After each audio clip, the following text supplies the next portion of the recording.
हमारा टॉपिक है आज प्रेसिडेंट का ही। अभी तक हमने उसमें जो है प्रेसिडेंट की क्वालिफिकेशन भी हमने देखी, उसके बाद कैसे अपॉइंट किया जाता है, टर्म क्या होती है, और प्रेसिडेंट को कौन कौन से पावर्स होते हैं, अपॉइंटमेंट मेकिंग पावर्स या legislative powers, executive powers, financial powers, judicial powers, diplomatic, military powers. तो अब इसमें एक और इम्पॉर्टेंट पावर हमारा रह गया था, that was emergency power of the president. तो प्रेसिडेंट ऑफ इंडिया जो है ये एक इमरजेंसी पावर्स भी एंजॉय करता है। जैसे ऊपर आपने देखा मिलिट्री पावर्स में कि he is the chief commander of the defence forces in India. जो हमारा नेवी है, जो हमारा आर्मी का विंग है, जो हमारा एयरफोर्स है, इन तीनों विंग्स को ये कमांड करता है। And president has the power to declare war. और प्रेसिडेंट ही जो है वो डिक्लेयर वॉर भी करता है, जिसको हम मिलिट्री पावर कहते हैं। अब हमारी कॉन्स्टिट्यूशन में एक प्रोविजन है, there are three types of emergencies given in our Indian constitution. Indian constitution में तीन किस्म की जो है इमरजेंसीज की बात हुई है। पहली इमरजेंसी है national emergency under article 352। Second is president rule, जिसको हम आर्टिकल 356 एंड 365 में देखते हैं। इसी तरह थर्ड है फाइनेंशियल इमरजेंसी अंडर आर्टिकल 360। तो पहले हम समझेंगे ये इमरजेंसी क्या होती है। नेशनल इमरजेंसी जो आर्टिकल 352 में होती है, उसके क्या ग्राउंड्स है, on what ground national emergency can be declare. उसमें पहला है वॉर। अगर कभी वॉर होता है, India China, India Pakistan war होगा या कोई भी देश के साथ, या कभी एक्सटर्नल एग्रेशन होगा, कोई बाहर से हमारे ऊपर हमला करेगा, और आर्मड रेबलन की हमारी फौज में, हमारी आर्मी के अंदर कोई बगावत होगी। इसको प्रीवियसली हम इंटरनल डिस्टर्बेंस भी कहते थे, लेकिन 44th अमेंडमेंट में इसको चेंज किया गया, अब इसको नेशनल इमरजेंसी बोलते हैं। और इसमें जो है वॉर, एक्सटर्नल एग्रेशन या आर्मड रेबेलियन, अगर इन तीनों में से कोई चीज हो जाती है तो नेशनल इमरजेंसी लागू की जाती है। अब नेशनल इमरजेंसी में क्या होता है, can be declare for the entire country और स्पेसिफिक पार्ट, या तो ये पूरी कंट्री में होगी या किसी पर्टिकुलर एरिया में होगी। तो फिर इससे क्या होगा अगर नेशनल इमरजेंसी लागू होती है। Parliament can legislate on state list subjects. हमारे पास तीन सब्जेक्ट्स है, तीन लिस्ट्स है, यूनियन लिस्ट, स्टेट लिस्ट और कंकरेंट लिस्ट। तो स्टेट लिस्ट में वो सब्जेक्ट्स है, वो आइटम्स है जिसमें स्टेट का लेजिस्लेचर कानून बनाता है। लेकिन इमरजेंसी के टाइम में पार्लियामेंट इसके ऊपर भी कानून बनाता है। और executive power of states comes under the union control. और जो स्टेट के एग्जीक्यूटिव पावर्स है वो यूनियन के कंट्रोल में आते हैं, और आर्टिकल 19 भी सस्पेंड हो जाता है। यानी इस वक्त क्या होता है, जो स्टेट्स की गवर्नमेंट है, जम्मू कश्मीर की हो, पंजाब की हो, हरियाणा के किसी भी स्टेट की, वो डायरेक्टली सेंटर के कंट्रोल में चली जाती है। और सेंटर में प्रेसिडेंट इस पावर को एंजॉय करता है, प्रेसिडेंट ही सबको डायरेक्शन देता है। उस वक्त चीफ मिनिस्टर या स्टेट की असेंबली की बात कोई नहीं मानेगा। तो इसको हम बोलते हैं नेशनल इमरजेंसी। तो नेशनल इमरजेंसी जो है ये इंडिया में लागू हुई है जब इंडिया और पाकिस्तान का वार हुआ, जब इंडिया और चाइना का वार हुआ, तो उसमें जो है नेशनल इमरजेंसी लागू हुई। और ये नेशनल इमरजेंसी जो है, ये नेशनल इमरजेंसी डिक्लेयर करता है प्रेसिडेंट ऑफ इंडिया। क्योंकि आर्टिकल 352 कहता है कि अगर स्टेट की सिक्योरिटी खतरे में हो, ट्रबल हो, खतरा हो, एक्सटर्नल एग्रेशन हो, फियर ऑफ वॉर हो, आर्मड रेबेलियन हो, तो प्रेसिडेंट को यह पावर है कि वो इस सिचुएशन में इमरजेंसी का ऐलान कर दे, और सारे एग्जीक्यूटिव पावर्स सेंट्रल गवर्नमेंट के पास आ जाएंगे, और सारा पावर प्रेसिडेंट एंजॉय करेगा। और इस वक्त आपके फंडामेंटल राइट्स यानी right to freedom of speech या एक्सप्रेशन जो है वो भी डिलीट होगा, वो भी सस्पेंड होगा। और freedom of practice any profession, freedom to form any kind of association, ये सारे फंडामेंटल राइट्स जो है इस वक्त सस्पेंड हो जाते हैं, एक्सेप्ट 20 और 21। तो इसको बोलते हैं नेशनल इमरजेंसी। तो ये पावर प्रेसिडेंट ऑफ इंडिया को मिल जाता है इस टाइम। ठीक। इसके बाद दूसरी इमरजेंसी हमारे पास है, वो है प्रेसिडेंट्स रूल, जिसको हम कभी गवर्नर रूल भी कहते हैं, सदर राज भी कहते हैं। तो ये प्रेसिडेंट्स रूल कब होता है, इसकी जरूरत कब पड़ती है, failure of constitutional machinery in A state. अगर किसी स्टेट के अंदर कॉन्स्टिट्यूशनल मशीनरी फेल हो जाए, उसका मतलब क्या होता है यानी अगर प्रेसिडेंट ऑफ इंडिया को पता लगता है, गवर्नर के जरिए से ही पता लगेगा कि स्टेट में सब कुछ ठीक नहीं है, स्टेट में कुछ गड़बड़ हो रहा है या स्टेट में कुछ गड़बड़ होने वाला है, तो फिर वो प्रेसिडेंट रूल इंपोज करता है। या कभी non compliance with union directives की जो सेंट्रल गवर्नमेंट कहती है उसके मुताबिक स्टेट गवर्नमेंट काम नहीं करती है, तो फिर उस टाइम भी इस इमरजेंसी को लागू किया जाता है, जिसको प्रेसिडेंट रूल कहते हैं। अब इस वक्त भी क्या हो जाता है कि जो प्रेसिडेंट है वो डायरेक्टली स्टेट को कंट्रोल करता है, या खुद वो गवर्नर जो है वहां पे उसके पास पावर्स आ जाते हैं, स्टेट की असेंबली जो है वो भंग कर दी जाती है, चीफ मिनिस्टर हो या एमएलए हो या मिनिस्टर हो उसकी बात कोई नहीं मानता, सारा पावर गवर्नर यानी प्रेसिडेंट के पास आ जाता, क्योंकि governor basically agent of central government ही होता है। तो इस वक्त देखना है कि इस सिचुएशन में भी आपके फंडामेंटल राइट सस्पेंड हो जाते हैं एक्सेप्ट आर्टिकल 20 और 21। तीसरी किस्म की जो इमरजेंसी इंडिया में लगती है या लग सकती है वो है फाइनेंशियल इमरजेंसी अंडर आर्टिकल 360। तो इसके कब लगती है? Threat to India financial stability और क्रेडिट, जब हिंदुस्तान खसारे में चला जाए या जब देश जो है का दिवाले निकल आए, कर्जे में डूब जाए, तो उस वक्त ये फाइनेंशियल इमरजेंसी डिक्लेयर की जा सकती है। इस वक्त क्या होता है?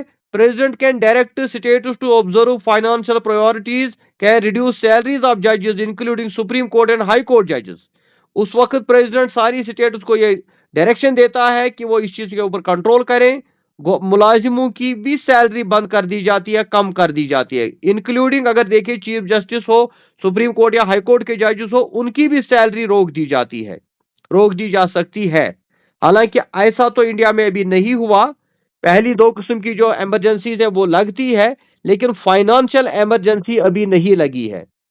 तो इसलिए ये जो पावर है ये प्रेसिडेंट ऑफ इंडिया को है। पहला पावर ये है कि वो नेशनल इमरजेंसी डिक्लेयर करेगा अंडर आर्टिकल 352। दूसरा है प्रेसिडेंट रूल, जिसको गवर्नर आज भी कहते हैं, आर्टिकल 356 एंड 365। और तीसरा है फाइनेंस इमरजेंसी, आर्टिकल 360। इसको हम कहते हैं इमरजेंसी पावर्स। ठीक है, तो ये पावर जो है प्रेसिडेंट ऑफ इंडिया को होता है। इसके बाद जो एक और important power president of India को है उसको बोलते हैं वीटो पावर, यानी वीटो पावर। वीटो पावर का मतलब क्या है?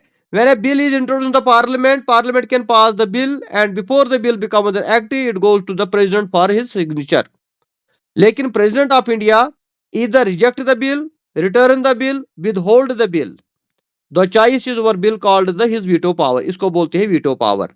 यानी अगर पार्लियामेंट ऑफ इंडिया में कोई बिल पास होती है लोकसभा में, फिर उसके बाद राज्यसभा में जाती है, उसके बाद वो प्रेसिडेंट के पास जाती है फाइनल अप्रूवल के लिए, तो प्रेसिडेंट कभी कभी या प्रेसिडेंट अगर चाहे तो इस बिल को रिजेक्ट कर सकता है, इसको रिटर्न कर देगा, इसको विद होल्ड करेगा, और इस चीज को बोला जाता है वीटो पावर। और ये आर्टिकल 111 में बोला गया है, 111 में बोला गया है कि प्रेसिडेंट के पास ये पावर है कि वो इस बिल को वीटो कर सकता है, इसको वापस कर सकता है या रिजेक्ट कर सकता है इसको। हालांकि ऐसा तो अक्सर नहीं होता है, लेकिन कभी कभी ऐसी सिचुएशन आ भी सकती है, तो प्रेसिडेंट इस पावर का भी यूज कर सकता है।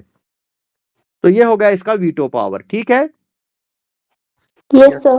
अब प्रेसिडेंट के बारे में जो बेसिक फैक्ट्स याद रखने हैं, जो एक्स्ट्रा इसमें आते हैं एग्जामिनेशन पॉइंट ऑफ व्यू से, उसमें पहला है impeachment process of president is taken from the US constitution.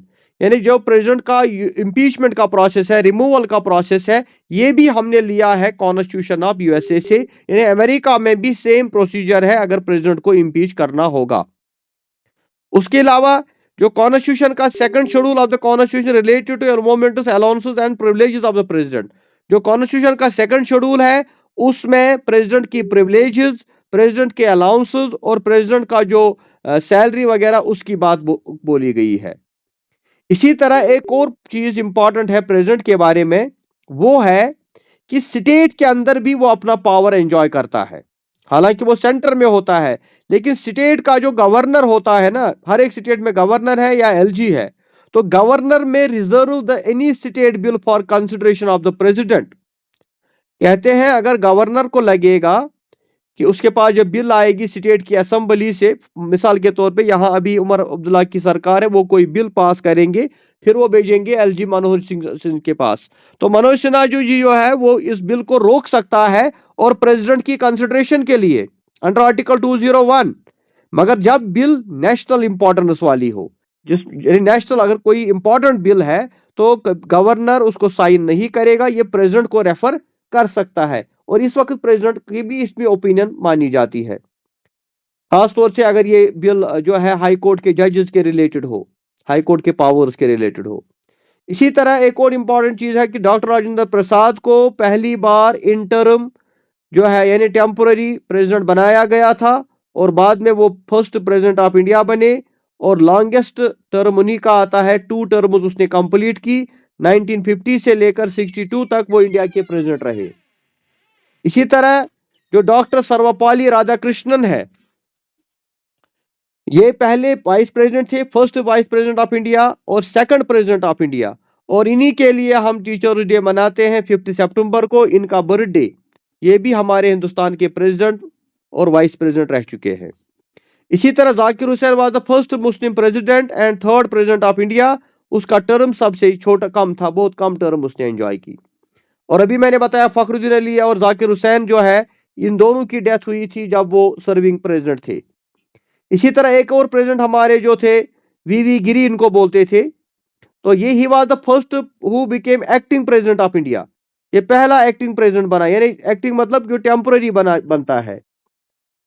और इस तरह से हम देखते हैं कि इंडिया में और भी 3 ऐसे प्रेसिडेंट रहे हैं जो इलेक्शन के बगैर जो है एक्टिंग प्रेसिडेंट रहे हैं, जिसमें वीवी गिरी भी आता है, हिदायतुल्ला जो चीफ जस्टिस थे वो भी आते हैं, और बी डी जेटी भी आते हैं, और बाकी जो प्रेसिडेंट थे वो इलेक्शन के जरिए से आए।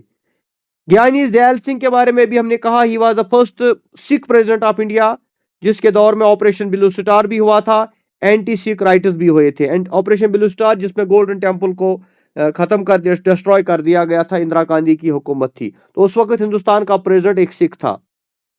इसी तरह के आर नारायण जिसको बोलते हैं, he was the first Dalit president and oldest president of India, पहला दलित प्रेसिडेंट यानी अनटचेबल जो था।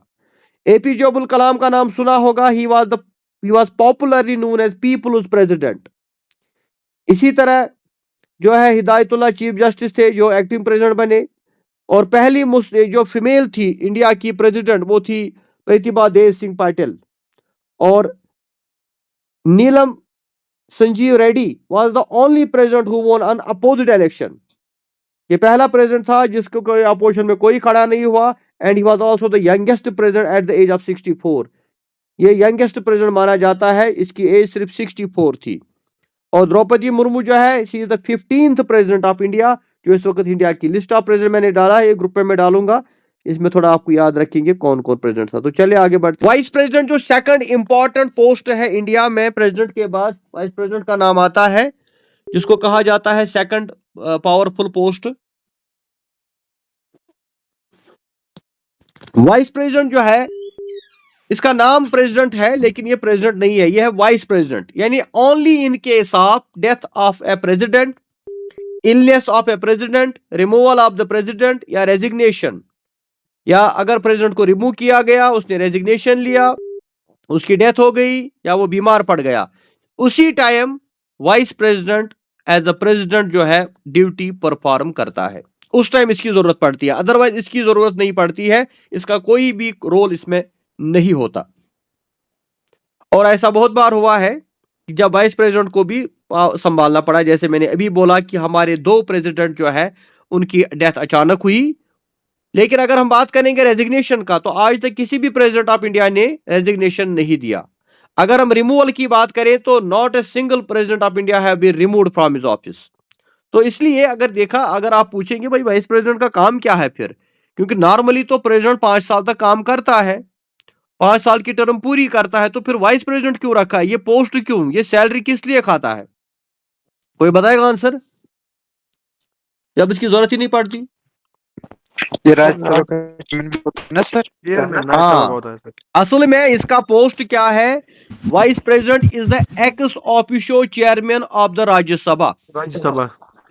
असल में ये वाइस प्रेसिडेंट नहीं है, ये है चेयरमैन ऑफ राज्यसभा, लेकिन इसको एक एक्स्ट्रा ड्यूटी दी गई है, एक्स ऑफिशियो, यानी इसको 2 ड्यूटियां दी गई है कि नॉर्मल सिचुएशन में हमेशा उसका काम चेयरमैन ऑफ राज्यसभा होगा, लेकिन अगर कभी जरूरत पड़ी तो वाइस प्रेसिडेंट जो है वो प्रेसिडेंट की जगह ले सकता है, but with in 6 months there must be election. तो 6 मंथ्स के लिए वो रहेगा, तब तक जो है इलेक्शन होना चाहिए। तो इसीलिए इसको बोलते हैं ex officio chairman of Rajya Sabha, यानी असल में ये राज्यसभा का चेयरमैन है। सो office of the vice president is taken from the American constitution. तो ये वाइस प्रेसिडेंट की पोस्ट क्यों इंडिया में है, ये हमने लिया है अमेरिकन कॉन्स्टिट्यूशन से, क्योंकि वहां पर भी वाइस प्रेसिडेंट होता है। सो वाइस प्रेसिडेंट जो है इसकी जो सैलरी वगैरह होती है वो तो नॉर्मली होती है जो उसकी अपनी as as chairman of Rajya Sabha होगी, लेकिन अगर वो प्रेसिडेंट की जगह काम करेगा तो फिर उसको प्रेसिडेंट की सैलरी दी जाएगी, यानी he will get the salary, allowances, privileges, सारी चीजें जो फैसिलिटीज प्रेसिडेंट ऑफ इंडिया को है वो फिर वाइस प्रेसिडेंट को भी मिल जाएगा उस टाइम के लिए। तो अब क्वालिफिकेशन क्या है वाइस प्रेसिडेंट की, कौन हिंदुस्तान का वाइस प्रेसिडेंट बन सकता है? तो to contest the election of vice president you must be, same qualification जैसे हमने प्रेसिडेंट के बारे में पढ़ा था, citizen of India, above age of 35 year, should not hold any office and must be qualified the election of member of council of state, यानी राज्यसभा, यानी वो लोकसभा के लिए प्रेसिडेंट जो है वो लोकसभा के इलेक्शन के लिए एलिजिबल होना चाहिए और वाइस प्रेसिडेंट राज्यसभा के इलेक्शन के लिए एलिजिबल होना चाहिए। ये सिर्फ एलिजिबिलिटी है, not he should not the member of either house of parliament, यानी वो किसी भी पार्लियामेंट किसी भी जो है हाउस का मेंबर नहीं होगा, यानी लोकसभा का मेंबर भी नहीं होना चाहिए, राज्यसभा का मेंबर भी नहीं होना चाहिए, और ना उसके पास कोई पोस्ट होना चाहिए, उसकी एज 35 होनी चाहिए, सिटीजन ऑफ इंडिया होना चाहिए, और वो एलिजिबल होना चाहिए, क्वालिफाइड होना चाहिए member of council of state, यानी राज्यसभा का मेंबर, उसकी क्वालिफिकेशन होनी चाहिए, बाकी मेंबर नहीं होना चाहिए। जब ये क्वालिफिकेशन होगी तो उसके बाद उसका इलेक्शन होगा। तो कैसे होगा? He is elected by both houses of parliament, इसको दोनों हाउसेस अपॉइंट करेंगे, इलेक्ट करेंगे, और ये इनडायरेक्ट इलेक्शन होगा सेम प्रेसिडेंट का, प्रोपोर्शनल रिप्रेजेंटेशन सिस्टम होगा, सिंगल ट्रांसफरेबल वोट सिस्टम यहां पर भी होगा, और सीक्रेट बैलेट होगा। तो सेम जैसा प्रेसिडेंट का इलेक्शन हुआ था उसमें भी हमने प्रोपोर्शनल रिप्रेजेंटेशन सिस्टम यूज किया, single transferable vote system use किया, सीक्रेट बैलेट यूज किया, और उसमें भी पार्लियामेंट के मेंबर्स ने अपना वोट डाला। लेकिन फर्क एक है, वहां पर इलेक्टेड मेंबर्स थे, लेकिन यहां पर नॉमिनेटेड भी है, यानी in the election of vice president both elected and nominated members of house of parliament participate. इसमें दोनों हाउसेस के सारे मेंबर, चाहे वो नॉमिनेटेड हो या इलेक्टेड हो, सभी पार्टिसिपेट करते हैं, लेकिन इसमें स्टेट असेंबली का कोई बंदा पार्टिसिपेट नहीं करता। समझ आए? Yes, sir. हाँ, चलिए लास्ट पे क्वेश्चन पूछना, ठीक है। इसके बाद जो वाइस प्रेसिडेंट है, वाइस प्रेसिडेंट का ऑफिस भी, उसकी भी टर्म होती है 5 साल जब वो ऑफिस ज्वाइन करता है, और अगर उसको रिमूव करना होगा तो रेजोल्यूशन पास होना चाहिए राज्यसभा में, जिसको लोकसभा भी सपोर्ट करेगी, तब जाके उसको जो है वो रिमूव किया जा सकता है। तो वहां पे इंपीचमेंट है, यहाँ पे दूसरा तरीका है इंपीचमेंट का कि रेजोल्यूशन पास होगा दोनों हाउसेस में तो खत्म, मसला खत्म, हटा दो इसको। उसके बाद जो है यहाँ पे राधा कृष्ण की बात करेंगे और हामिद अंसारी, ये 2 वाइस प्रेसिडेंट इंडिया के रहे हैं 1952 से लेकर 62 तक, 10 साल का टाइम इनको था राजा कृष्णन का। हामिद अंसारी भी 2007 से लेकर 17 तक थे, 10 साल। तो ये 2 वाइस प्रेसिडेंट इंडिया के थे जिनको हम कहते हैं longest serving tenure of 10 years, जिनको 10 साल तक जो हिंदुस्तान के वाइस प्रेसिडेंट थे। अब जब वाइस प्रेसिडेंट इलेक्ट होगा, इसको कौन ओथ देगा? प्रेसिडेंट को ओथ किसने दिया था? CGI. हाँ, CGI ने, चीफ जस्टिस ऑफ इंडिया, और वाइस प्रेसिडेंट को ओथ देगा प्रेसिडेंट ऑफ इंडिया, और या कोई पर्सन जिसको वो अपॉइंट करेगा। नॉर्मली प्रेसिडेंट ऑफ इंडिया ही उसको वोट देता है। और वाइस प्रेसिडेंट जो सैलरी लेगा वो लेगा as a chairman of Rajya Sabha, जो इस वक्त प्रेजेंटली 4 लाख है। प्रेसिडेंट की सैलरी क्या है? 5 लाख।